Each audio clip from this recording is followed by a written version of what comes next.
Boa tarde, Tatiana. Agora a gente vai começar aqui a fazer a verificação da sua unidade 2, do seu exercício da unidade 2. A primeira coisa aqui que eu já tenho a observar é que o code que você criou, você estabeleceu um padrão, certo? Meu prédio com 003 seu número de matrícula e foi descrevendo aqui a unidade, distribuindo conforme as fases do seu objeto, do seu projeto. E aqui acabou que ele saiu desse padrão, então você tem que alterar e colocar ele dentro desses intervalos. Aqui, por isso que a gente, inclusive, no vídeo da unidade anterior, é citado que a ideia de colocar intervalos maiores entre as fases, justamente para caso você tenha que inserir posteriormente entre essas fases, o código ela não tem uma alteração muito brusca, então fica fácil de localizar, por exemplo. Agora você vai ter entre o 10 e o 11 esses três. Aí quando você for colocar renomear ele aqui, você vai ter que escolher outro número além de 10 e 11. Ou você pode acabar renomeando as suas fases para que elas fiquem em uma ordem mais padronizada. Mas sempre a ideia é colocar um intervalo de 5 e 5, ou no caso aqui, trabalho indireto e direto, que a gente já tem uma noção de que terão muito mais outras atividades envolvidas, 100, 200. Então você vai ter um intervalo de 100 números aí para preencher aqui entre eles dois. Outra coisa, aqui no modo 10, olhando no caderno, entre os blocos que ele pediu, ele pede aqui volume do bloco e o volume, certo? E aqui eu não encontrei o volume do bloco, que é um campo criado pelo usuário que vai fazer a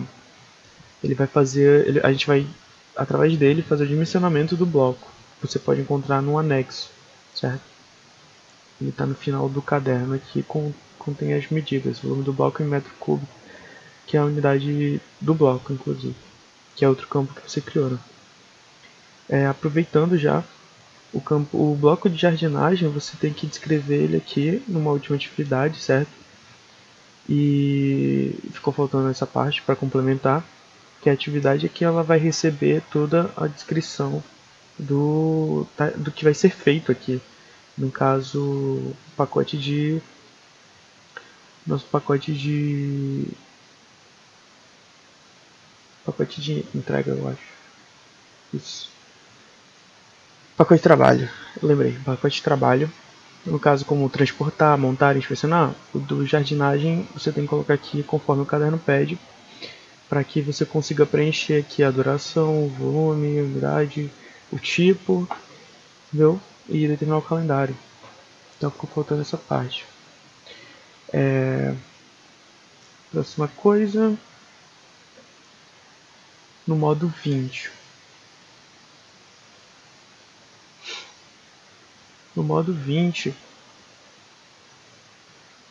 existe uma data imposta aqui que não é informada no caderno, então a ideia é que não tenha nenhuma data imposta, porque isso acaba forçando o seu cronograma de algum modo e pode acabar afetando as próximas unidades que viram pela frente, certo? Tudo aqui está no WhatsApp, o calendário tudo por enquanto ainda no mais menos limitado possível. Seria isso da data imposta. O campo priority você acabou não preenchendo, você deveria já criar aqui um nivelamento entre elas do nível de prioridade, certo? E o espaço necessário, que é informado no caderno também, que está aqui modo 20, espaço necessário aqui nessa nota da página 29. Ele é informado do espaço necessário, isso é importante porque as atividades, elas como vão acontecer algumas quase que ao mesmo tempo, então é importante ter uma noção do espaço que elas vão necessitar. Certo? Priority, espaços necessários. Agora a gente vai para o modo 25. Eu não estou pulando aqui, é que eu já revisei esse arquivo antes e eu estou apontando só as observações que eu fiz para não ficar um vídeo muito longo. Modo 25, Sim, existe o campo de atividade crítica. Aqui tem alguns campos que não foram preenchidos e outros que não estão de conforme. Por exemplo, esse marco aqui está como não. Aqui você colocou. Aqui você colocou sim. Bom, eu recomendo que você reveja os critérios para determinar a atividade crítica, certo? E completar aqui, né, os que faltaram. Drag duration você fez, tá legal. Verificando aqui só a fórmula.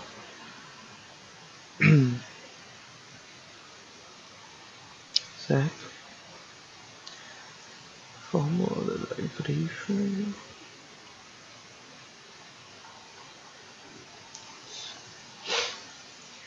E por último, no arquivo do cronograma, do arquivo 26, aqui eu já conferi, as informações elas estão conforme. Inclusive você colocou aqui o volume do bloco, mas naquele outro você não colocou.